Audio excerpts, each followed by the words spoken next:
Welcome to our special Friday Dispatch podcast. I am your host, Sarah Isger, joined by Steve Hayes. This podcast is brought to you by The Dispatch. Visit thedispatch.com to see our full slate of newsletters and podcasts. And make sure to subscribe to this podcast so you never miss an episode. Today, we're joined by Jane Coaston. She's a senior politics reporter at Vox with a focus on conservatism and the American right. But perhaps more importantly than that, spending an hour getting to peek inside Jane's brain is a special treat. She's high energy, she's funny, and she synthesizes different strains of history and politics and news of the day, all at a super fast pace. I highly recommend following her on Twitter, finding her stuff on Vox anytime you can. I'm a huge Jane fan, so today was definitely a special treat for me.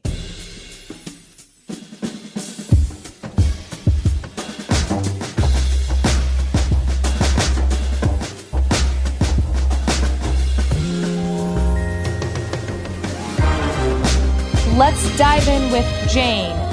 Jane, maybe I turn to data in times like these as a comfort. A lot of polls out recently. ABC just this morning said that nearly 3/4 of Americans view the death of George Floyd at the hands of a white police officer as a sign of an underlying racial injustice problem.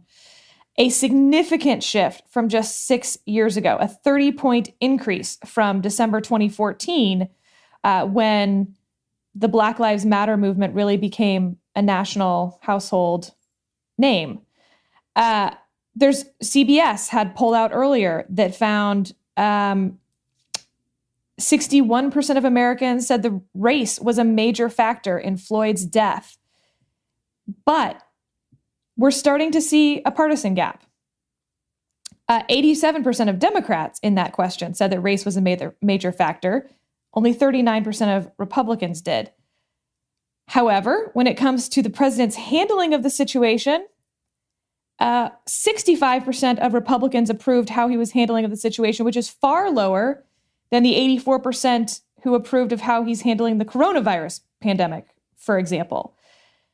You write a lot about the conservative movement, the Republican Party, for Vox, which is, just some of the best explaining out there. How are you absorbing this as you look at conservative movement, Republican Party, Trump supporters? So I think about it in a couple of different ways, and I want to break them down one by one.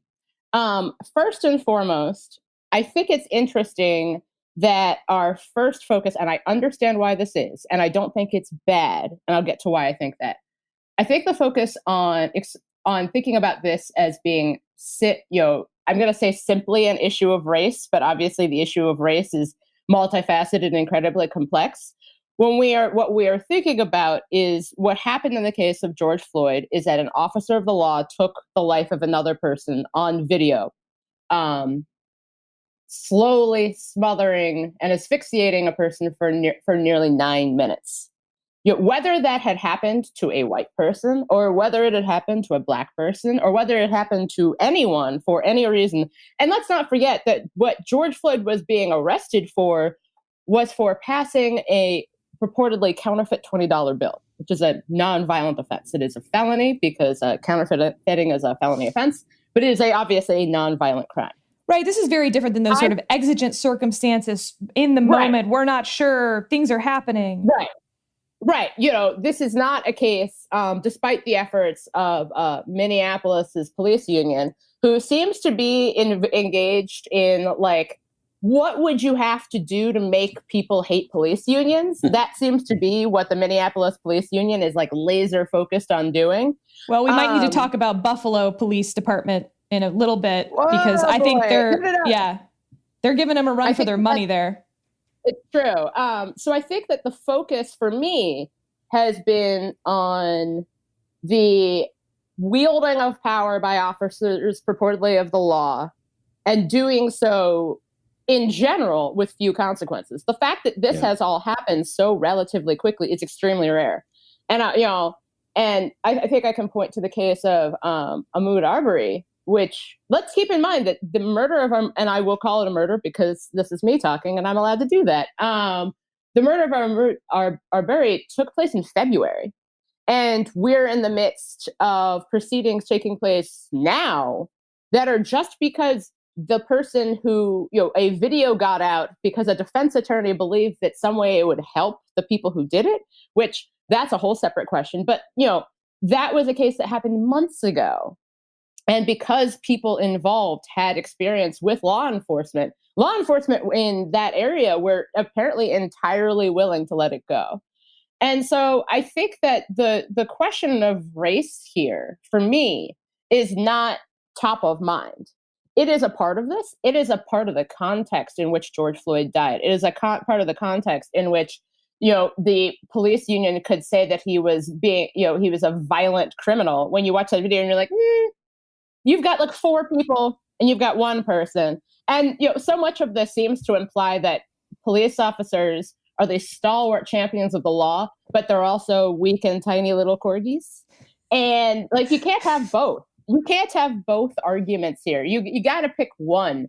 And so, and I think that goes to how some of this is polling in some ways, because I think that, if you think about this in terms of, and often, people we expect to uphold the law, people we give extraordinary powers, the power to kill on the basis of the state.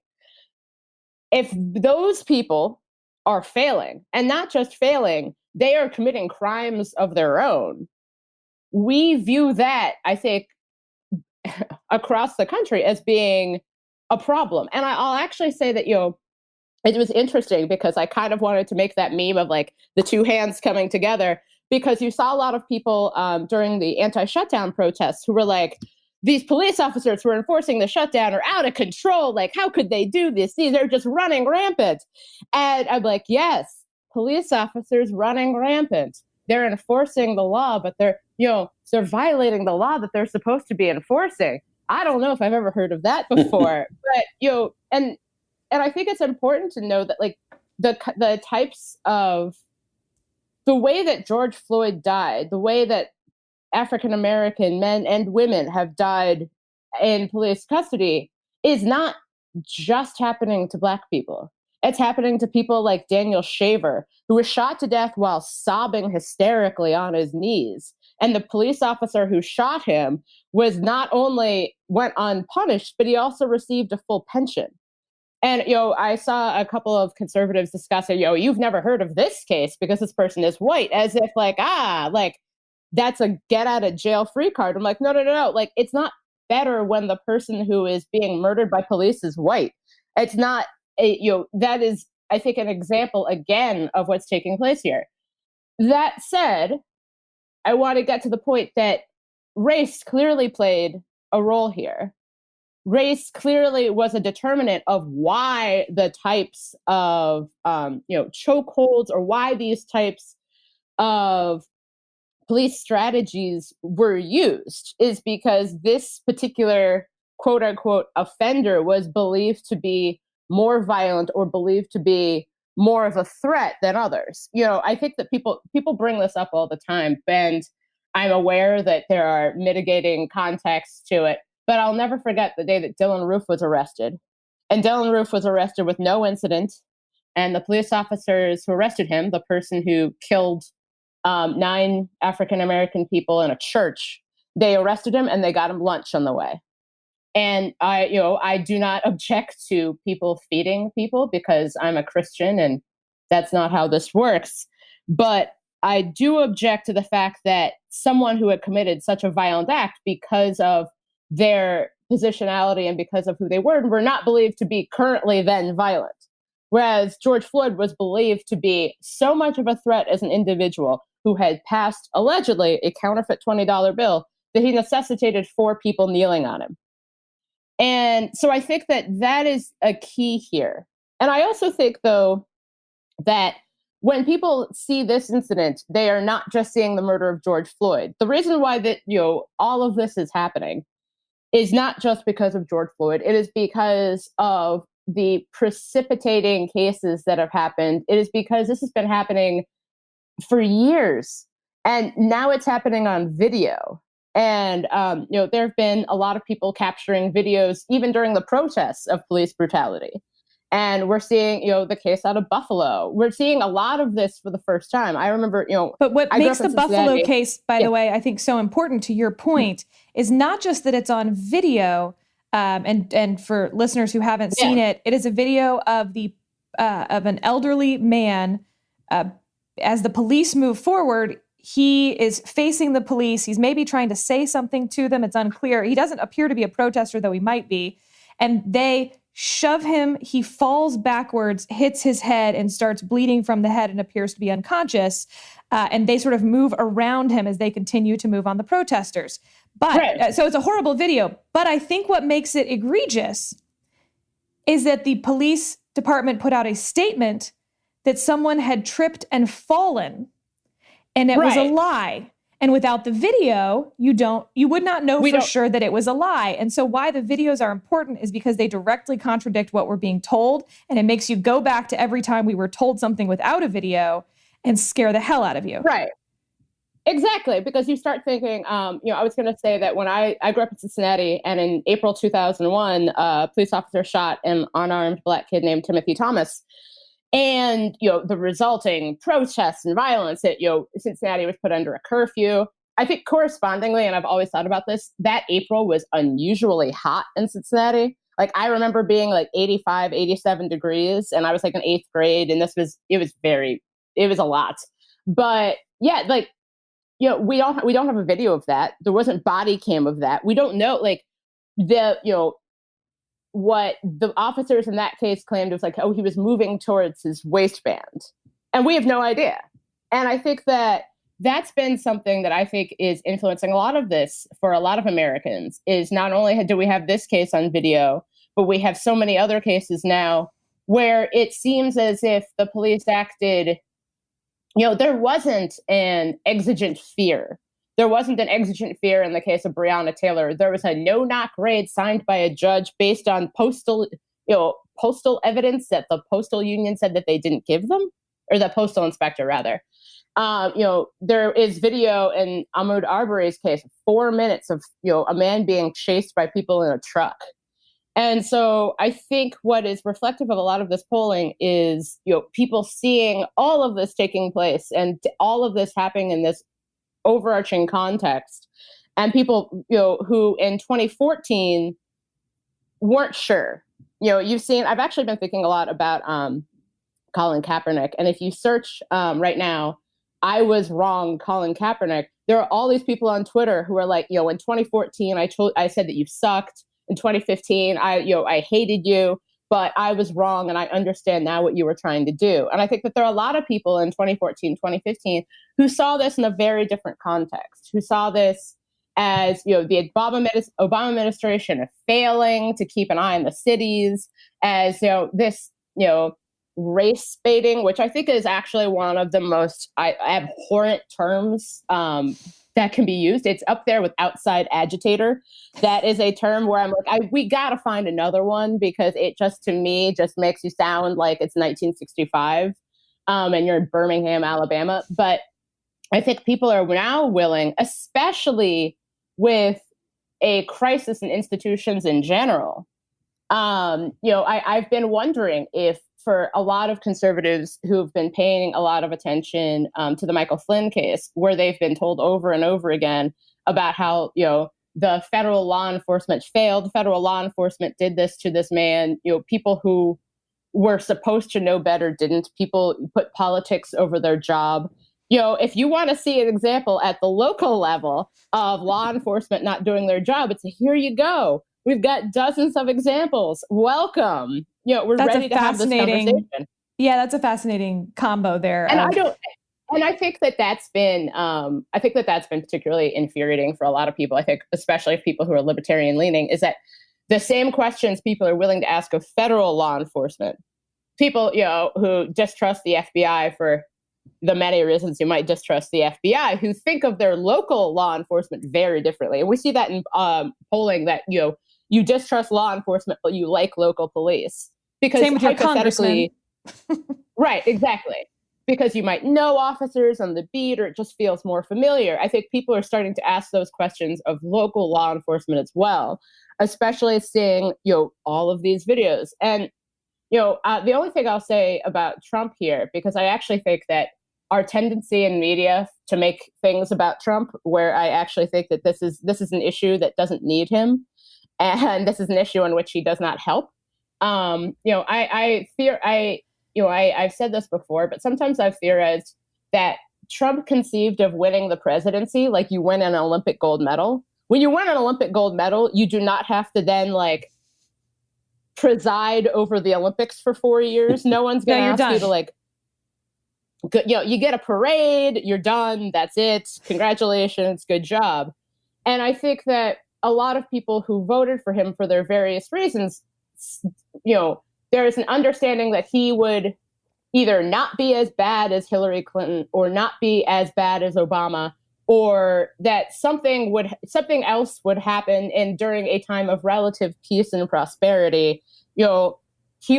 He would do what you wanted him to do, which is yell about the media and stand up for whomever he's supposed to be standing up for. And he wouldn't really need to do anything, which that clearly hasn't exactly worked out. But I think that what we're seeing in a lot of the polling is a real recognition that this is a problem. And what I would ask people to say is that, if you are seeing people, or if you have that, but what about the time police killed this white guy? I'm like, yes, exactly. Congratulations. Yes, here we are. Welcome. This is a bipartisan 50-state issue. What the cases that we're seeing, Buffalo, that's in the Democratic stronghold of New York State. That we're seeing police violence in Los Angeles, and Mayor Eric Garcetti essentially letting the LAPD run rampant over protesters, and then essentially saying we'll get them to take implicit bias training, which has its own long history, and of which I'm very skeptical, instead of actual things that he could actually do. This is not an issue in which you can just say this is a Democrat issue or a Republican issue, because so much of this is based on the power of police unions, and so much of this is based on voters of all parties. The people with "hate has no place here" signs still being willing to call the police every time something vaguely sketchy happens that they see on Nextdoor. That's that is a bipartisan practice. That is a bipartisan practice of the same. I think that what I hope is happening, I don't know what will happen because no one does, but what I hope is happening is a recognition that this is an overarching problem that is almost untethered to who is in the presidency right now. I will amend that to say that, the Trump administration has done a lot to take away oversight of local police departments, oversight that was clearly very much necessary. But I would say that, this is a moment to really take stock, and for Americans of all political ilks to be asking a lot of questions of whom they vote for and why. Can I follow up on Steve, that? Yeah. Yes, of course. It's interesting because there's so many reasons as you watch what's happened throughout the country over the past couple weeks to be just incredibly discouraged. And there's so many people I talk to, and that's the sort of overwhelming sentiment, whether it's discouraged because of what we're actually seeing on our television screens, on our computers, whether it's being discouraged because we're still so far from the promise of the country that I think people thought we maybe had made more progress towards, whether it's discouraged just because of the precipitating event. I mean, the George Floyd video is just such it's such a picture of humanity that people prefer not to see. You prefer not to confront because it's so awful. But I wondered, listening to you talk, whether there might also be reason for some optimism. As I listen to you, talking about the video, that's one of the things that I've been struck by throughout this whole thing is we're seeing all this stuff. And obviously these are extraordinary circumstances, and we're seeing far more police activity, and it's so much more of it's being recorded. And there's obviously scrutiny on police now because of the issues that we're all discussing. But I do think it's been eye-opening to some extent for people to see this, for people to see the video of the park police guy smashing the Australian, cameraman in the face, to see the video of this poor fellow in Buffalo who was knocked backwards, to see the video. I mean, I thought, for me, one of the most affecting things I've seen in this whole episode was the cops who pulled the young black couple out of the car in Atlanta. Just extraordinary. Yep. Like, you watched, and the entire time you're watching, you're saying, what are you doing? Like, they're not doing it. Why are you doing this? And to see this sort of look of pained horror, particularly on the female's face, for people who have seen that video. All of this to say, we're seeing this stuff. Right. Does that, can that affect change? Because we're seeing, it's no longer theoretical. It's no longer abstract. We're watching this happen. We're seeing this, and I think that can affect real change. I mean, I think that you're already starting to see people, talk about ending qualified immunity and talking about making real reforms to policing and, limiting the power of policing and limiting the militarization of policing. But my concern is that I think that now, I'll say this, that one of the challenges, and I think that we've all found this in our work, is that a lot of times if you want to hear from people, you go see what people are saying on social media. But the people who are saying things on social media are not the most important, but they are also the most loud. Yes. And so one thing that concerns me is, I talked about this before, but I think many people have a sense of personal libertarianism. Personal libertarianism in that, like, I should be able to do whatever I want. Before we started recording, we were talking about someone's children being kind of like feral libertarians who want to do everything and they can't explain why they can't. And I think many of us in our own way see, we are fine if we break the law because we understand our full reasonings. And I think that, and when I say break the law, I mean like jaywalking, which is technically a misdemeanor offense in many localities, including, for instance, the state of Florida. Jaywalking, speeding, slow rolling a stop sign, a lot of these kind of small ticky-tack penalties that either law enforcement doesn't enforce at all, or they enforce at the barrel of a gun, as we've seen. And so my concern, though, is that you see some people who are like, well, if that elderly guy in Buffalo had just gotten out of the way. And it's funny because a lot of these people on the internet are also people with like, don't tread on me headers and their bios. And I'm just like, it's like, no, don't tread on me. But those people tread all over them.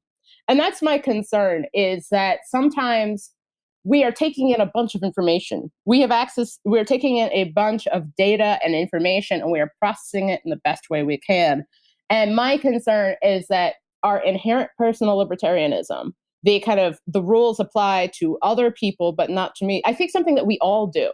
We all jaywalk, but if we found out that someone else got arrested for jaywalking, we'd be like, well, that's it. It is a crime, but it's just, it's when I do it, it's very different. So my concern, though, is that in a lot of these instances, we want to make sense out of it. And sometimes I think that comes from people who are doing so in a way that mitigates the responsibility of law enforcement. Now, but I don't think that that's going to happen on kind of a mass scale. I bet that is something that I'm concerned about. I think that more people are thinking about this than have before. And I think because the role of government is bigger in our lives than it has been, I think, for many people ever before. And sometimes I think that occasionally people, conservatives, forget that law enforcement counts as being part of the government. When people are like, oh, big government. And then they're like, oh, but our beautiful police unions, we should cover them in flowers. We love them. I'm like, no, that's all part of the same thing. And so I think that I am hopeful, but I'm also concerned that we will start making excuses in some of these cases because we think of ourselves as being full actors in our own lives, but sometimes I don't think we think that about other people. As Nancy Pelosi said she was going to introduce a police reform bill. You mentioned the qualified immunity bill that Justin Amash has introduced that has been joined by, I think, 16 Democrats in the House. The Senate has its version as well with a bunch of senators on it, Democratic senators and Democratic members of the House. Do you see a future legislative fix to any of this? I think that one of the challenges here is that there are going to be a lot of people who are like, let's introduce a bill in Congress. And I'm like, yes. And then we need to introduce a bill in like every state legislature. And then also we need to go to our local governments and ask a lot of questions about the police unions here. Because let's keep in mind that what we've seen on the streets of many cities has been the police officers using military grade equipment that is literally from the military. That is because of a program that the Obama administration, I believe, ended, and then the Trump administration started again. So you are seeing relatively small cities and small towns with weapons that I think for many service members, they remember using like during the invasion of Basra. And so this will be a multi-tier effort. And we've seen in, for instance, Camden, New Jersey, when we're talking about like defunding the police, Camden, New Jersey basically dismantled its police department and then brought in other people. And then they established a police union under different settings than the police union that they had before. So, and that's going to be the type of reform that might be necessary. And that reform might look different in different places. I think that, when we're talking about, for instance, New York, where they have, thousands and thousands and thousands of police officers, an extraordinarily powerful police union, the reform that will be necessarily there is going to be different than the reform that's necessary in, say, Xenia, Ohio. And so, would you say then? It sort of sounds like you're almost saying there could also be on the Republican side, maybe some movement there, but on the Democratic side, I keep hearing you mention police unions. Could we see a falling off of support for unions in general? I think that for many people, police unions have, I think for me, and I'm still working through how I think about this because I'm the member of a union. I like my union. But it's the Writers Guild of America. The Writers Guild of America, as far as I know, I get Oscar screeners. I do not have the power to kill on behalf of the state. And so I think that one of the big challenges now is that police unions, you're starting to see Democratic candidates for office saying that they'll give back any donations made by police unions, because part of why police unions have gained so much power, there's a terrific piece in Reason today about this, is essentially because of the ways in which police unions are both used and use political power, or for political power. And so how many local, if you live in DC, you get the political ads for Maryland and Virginia, which is kind of hilarious because there are a lot of people telling me about how I can vote in things that I cannot vote in. But how many ads have you seen that are just like, when this person did this, they took a tough stance on crime, a real law and order approach that's really, caring about our safe streets and safety. There are certain touchstones that we see in political advertising about law and safety and security. And all of that is a play towards the middle voter, the voter who may vote Democrat, may vote Republican, but they're in the center. They're kind of that, when we talk about, the people who were most turned off by Trump after maybe voting for him in 2016, you're talking about like some suburban white women who aren't like raging liberals, but they aren't like radical conservatives, kind of in the middle. And that's to whom those ads that frequently mention or talk about security and safety and law and order, that's what they're meant to appeal to. And so there are politicians who for years have talked out of both sides of their mouths about the need for police reform, but also accepting a lot of money from police unions because they know they need that for political purposes. So this is going to be a long running process because you're going to have to see candidates say like, you know what, if the police union doesn't support me, that's okay. The people who the police support me, the people who care about reform support me. The people who know that law and order can only exist under the rule of law and true order, that's who supports me. So I think that, the issue of police unions is going to be a long running one, especially because, public sector unions themselves. Keep in mind that, for a lot of the largest public sector unions, police unions, teachers unions, all of them are all under one big umbrella. And so you're going to have, and you're already starting to see, some people say, like, why can't we get police unions out of here? They do something very different. And you've seen in, politically, for example, when Scott Walker in the state of Wisconsin attempted to kind of break the back of public sector unions, you'll notice he left out police unions and they left out firefighter unions. And then he got support from both of those groups in multiple rounds of elections. And so I think that it'll be interesting to see how police unions fit into this conversation, because conservatives have tended to support the police unions because of the word police, and Democrats have tended to support police unions because of the word unions. And so both, and police unions have benefited from both of those. And that has led to their overarching power and to the overwhelming in sentiment divide they have from, the entire concept of the thin blue line. I don't know if people saw pictures of this, but in Cincinnati, there was a Cincinnati Police Department. They took down their American flag and then they put up the version of the American flag with the thin blue line, because apparently altering the flag is awesome when they do it.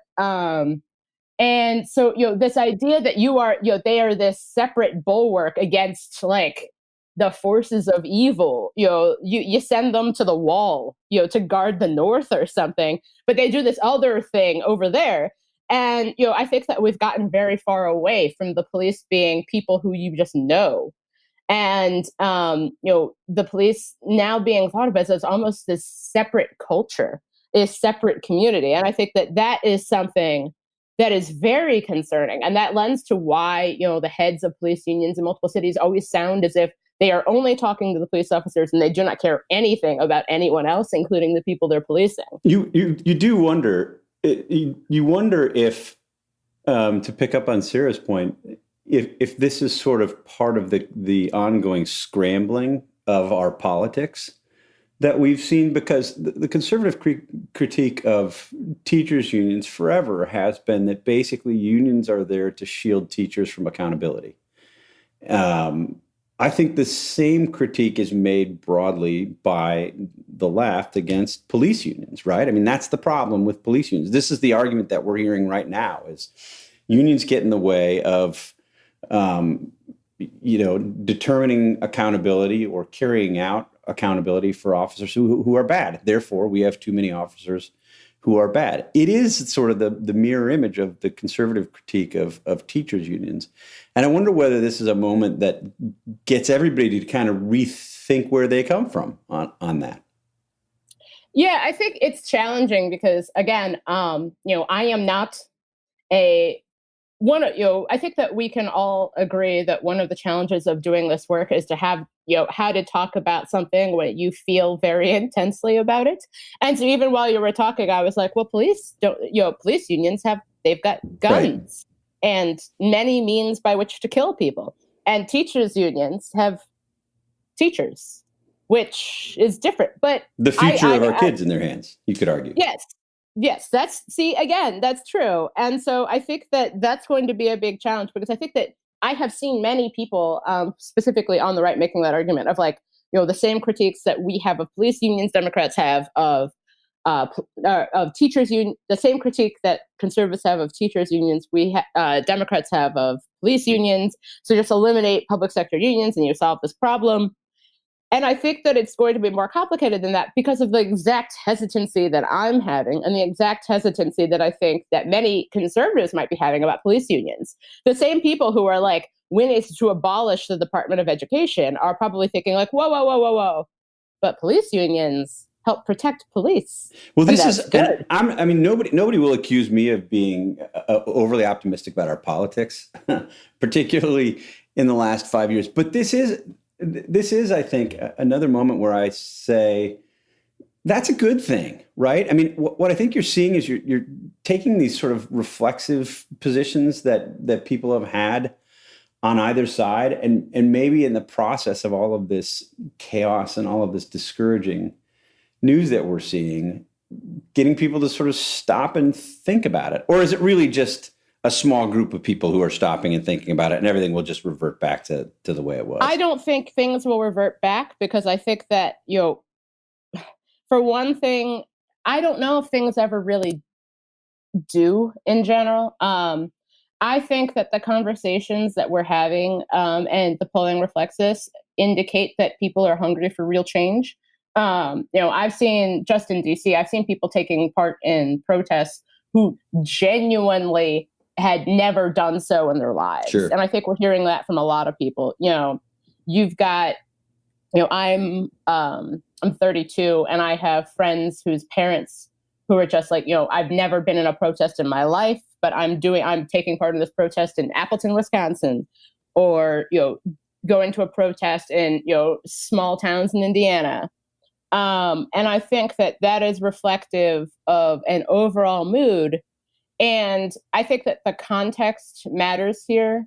The context of, being in the midst of a pandemic that I think many people think was handled very poorly by all sides. And I think that it takes place amidst of a real crisis of authority that I think has been fomented by certain people. And it's been kind of entertaining to see the same people who are like, it's time to stand up to the deep state. And then there's like, well, the park police said they didn't do this. So, right. Okay. Where I'm just like, but we just, you got my anti-government dander up, and no. Like we're staying in this. But I do think that this is the time in which the people who want to be in authority, they want to be in a positions of authority, they need to prove to the American people why they deserve it. And they need to prove that, why they should be the ones to wield power, or even what kinds of power they should wield at all. I think that, I always joke that, do you remember in like 2012, 2013, that there are a lot of like, is this the libertarian moment articles? And it turns out it was not. It was not, because whenever that's the libertarian moment, in general, the Libertarian Party has responded by like being like, do you want to talk about gold? And no one ever wants to talk about gold. But I do think that this may not be the libertarian moment, but I do think that this is the libertarian leaning conversation touch point, which is a much longer sentence. Not a good bumper sticker. Yeah. Yeah. It's not. But I think that this is the time in which, if you are having, I was thinking about how best to tweet about this and just decided not to. But I've been really usually a good instinct, except for you. I like your tweets. Oh, thank you. I've been very intensely bothered by the number of times I see, for instance, Democrats who are like, this administration is doing bad things and is full of bad people. And then because they want to be seen doing something, they'll do things like, and that's why I'm asking the Department of Homeland Security to do this. And I'm like, wait, what? No, the Department of Homeland Security arguably should no longer exist, and maybe shouldn't have been established, because, if we remembered that whole thing with the establishment of the security state, as a result of September 11th, which is why we take off our shoes to get on airplanes, because one person tried to bomb a plane with a shoe. And it's a whole thing. But I think that I'm hoping that you start to see a real understanding that challenging government power should not be a partisan cudgel. That the same Democrats who are currently voicing support for major police reforms could have done that beforehand. And that the same Republicans who during the Obama administration were talking, standing athwart, progressivism, yelling stop, who are now like, actually, it'd be pretty awesome if the military was, put out against peaceful protesters. Like, there's got to be a moment at which you recognize that the problem may not necessarily be politics. The problem here is power and the wielding of power. I want to talk about gender for a second, because I had a little disagreement with the guys last night. And, I get to be the woman in that. So I speak for all women So I need your help on this because I'm interested whether you agree or disagree with this idea. Women through history have been allies. Look at the abolition movement, like that. There was a huge gender gap, if you will, to put a current term back in the 19th century on the abolition movement. And yet you mentioned this earlier that suburban moms post 9/11, we called them security moms. And they were sort of pro law and order, pro safety in their community, get things back to not scary, let's call it. Right, exactly. But we also are seeing, in some of these polls, up to a 30-point gender gap between, Trump and Biden, who would you vote for today type stuff. Trump is going very much on the law and order message. And I think they believe that will appeal to these quote unquote security moms. My theory is that, in fact, they have missed what's going on here. And there is a gender gap in who is supporting these protests for maybe just some of these intuitive reasons that women have done this in the past. That, yes, safety and security in my neighborhood is important. But also there is something with women where injustice stands out more. Injustice to others. There's a protective aspect to femininity, maybe. No, disagree. It depends on which women. I think that you are absolutely right that what we saw after 9/11 was the security moms. And I think that so much of this conversation has been, I can't make people change their minds. I can't even make myself change my mind sometimes. But I do think that, part of the conversation that we're not yet having, and I don't even know how we get there, is who calls the police and why, and the understanding of what police are supposed to do. This is the Karen problem. Right. This is the Karen problem, which is a universal bipartisan issue of, you call the police as your own personal security from things that vaguely annoy you. Even the entire noise violations or someone's grass is too long. Let's keep in mind that if you are calling the police for a noise violation, you are calling people who could kill the people who are committing the noise violation. I think, though, that it is not that Trump's messaging on law and order is not appealing to suburban moms. I think it is the fact that the suburban moms perhaps do not believe that Trump could actually provide the aforementioned law and order. Interesting. There's been a lot of comparison to 1968 recently, which I think is bad because, in general, as someone who I was a history person. I wrote my thesis at Michigan on Nazi propaganda before and after the Battle of Stalingrad, which is one of those things people were like, Jane, why are you talking about Nazis? When is that ever going to be useful? And then here we are. I did not want it to ever be useful. I just wanted to talk to my dad about Stalingrad. But the historical illusion in 1968 is that Trump would make this big law and order campaign, and in response to everything, people would vote for him because of all these reasons. But the issue is that he's the incumbent. He can no longer pretend to be an unknown quantity. He can't be both.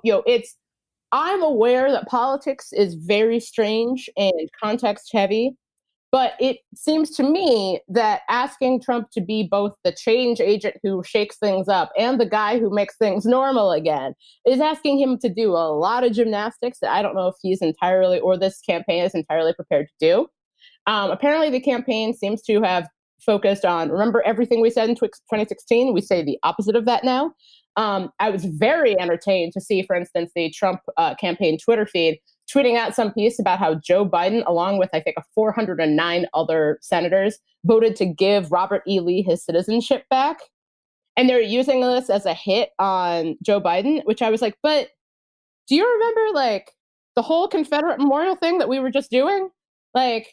I'm not 3 years old, so I do remember this. So it's interesting to just see them flip sides on this. But I think that the challenge is not that suburban moms or any mom And let's be clear here that sometimes when we're talking about like the working class or suburban moms, we are talking about suburban white moms and the white working class, because there are a lot of suburban moms of color, suburban Black moms. Let's keep in mind the suburbs are far more diverse than I think how we talk about them is.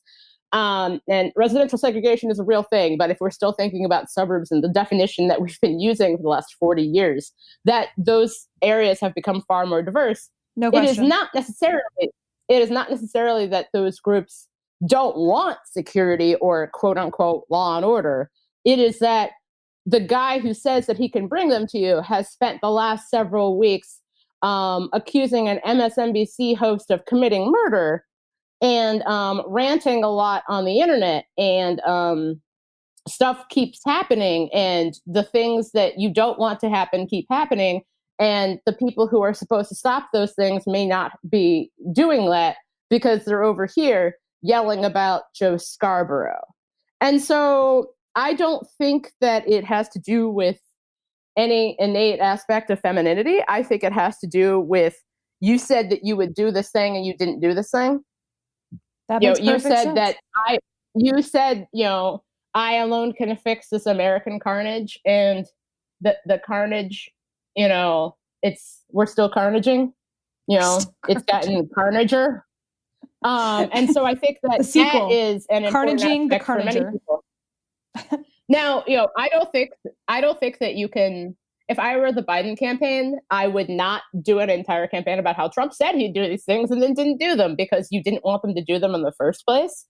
But I do think that the idea is not, again, that, that people in suburban areas, who see what's happening on television are not, they have stopped wanting what they wanted before. Is that they still want what they want before. They just don't think that this president can get it to them. And I think that is, especially because so much of this rests on the idea that, you see the things about like people getting, Antifa coming to your small town. Antifa's not coming to your small town any more than the people who like, I read about white nationalism and white nationalists, and the same people like the fear, the same people who are like that white nationalists are like within like every small suburban block. It's kind of the same idea of using these amorphous groups as a political cudgel rather than looking what they actually are. But, let's keep in mind that this is happening under the administration of the person who said that this wouldn't happen anymore. Now, Trump said a lot of things, which is, I think, in some ways part of how, his election was possible. I mean, granted, his election was really possible because about 75 to 80,000 people in 3 states didn't vote, and because Hillary Clinton was a bad candidate, and because of a lot of other context about specific voting numbers in the Electoral College. But a lot of this was Trump saying a lot of things and people projecting onto Trump a lot of other things, but him saying like, do you see the stuff that's happening that you don't like? I will make it stop, which is actually the best political play of all, is to be like, whatever it is you don't like, I also don't like. And whatever it is you like, I also like. And it happens to be that all of these things, if you vote for me, the things you don't like will stop and the things you do like will keep going. And that is a great political play if you are not the incumbent. And it is a great political play to people who are scared and don't like what's happening. But it is a challenge to do that when you are the person who's supposed to have made them stop happening. It's sort of like if you hear that there's a new pizza place in your block and the pizza in your area has been real bad. And this new place is like, all that pizza you hate? Not like that. The pizza you like? It'll be like that. And then 4 years go by and the pizza's kind of meh. And the pizza place seems to be like, it's closed at weird hours. And sometimes the place is on fire. And the person who runs it seems to spend a lot of time like 3 doors down talking about some like other pizza place owner who he really hates. And you're like, but I just want a pizza. And then you have, but then he's like, no. We're like, my pizza place that is currently on fire, and when it isn't on fire doesn't really work. That's the pizza that you're going to get. That's going to be so awesome. You won't believe how great this pizza is going to be. I think that's a hard play. Okay. I think everyone now understands why I think Jane is one of the most entertaining, fun people to read about, watch our Twitter feed, and talk to. Normally, we end with a fun, light question, Jane. But given the events of the past couple weeks, maybe the past couple months, maybe the past couple years, depending on where all you've been sitting, you posted something on Twitter that Steve and I both, really stopped and absorbed, I guess. Steve, is that a fair way to describe it? Yeah, it was the kind of thread that had you read it and think about it, and then think about it 2 hours later, and think about it 2 hours after that, and think about it 2 hours after that. I was wondering if you'd share that. Yeah. So I grew up in Cincinnati, Ohio. I went to Catholic schools all 13 years that you go to school. I went to a high school called Ursuline Academy, which if you do not live in Cincinnati will mean nothing to you. And if you live in Cincinnati will mean a great deal to you, because Cincinnati is like St. Louis. It's a bunch like Louisville. It's the kind of Midwestern city where the first question is, where did you go to high school? And then you form all judgments about the person after that. So I went to Ursuline. I played lacrosse, and it would have been March of 2002, which is just over 18 years ago, that we went on a travel trip to play Dublin Scioto High School. Dublin, Ohio is a suburb of Columbus. It is, I looked it up yesterday because I was not sure of the numbers, but it is 1.8% Black. And so we're on this trip, and I'm very excited. This is the first sport I'd ever played. I was not an athletic kid as a kid. It's funny because I'm far more athletic now than I ever was as a child, which is, that's a whole separate issue about how we think about things in high school. But anyway, so I'm playing, I was so excited. I was playing goalie. If anyone's ever played lacrosse or knows anything about like lacrosse or field hockey, goalie equipment, you need a lot of stuff. Because people are shelling very hard plastic balls at your head. So you've got a helmet and you've got all this other stuff. So my mom had bought me this really nice goalie bag as a reward for working hard at the sport. And I was really excited. And we're going on this trip, and we stop at a Wendy's beforehand, on the way, because to go from Cincinnati to Columbus is a couple of hours drive. And, everyone in all these vans is like 14 years old. So half the people have the metabolisms of like gazelles, which means that they need to eat, I think, like the teenager thing where everyone eats like. I had to have Totino's pizza rolls in the freezer at all times. Yeah, It's very strange now to look back and just be like, what? Who were we? That was very strange. But anyway, so we stopped at this Wendy's, and I'm with a teammate and the teammate's best friend and teammate's father.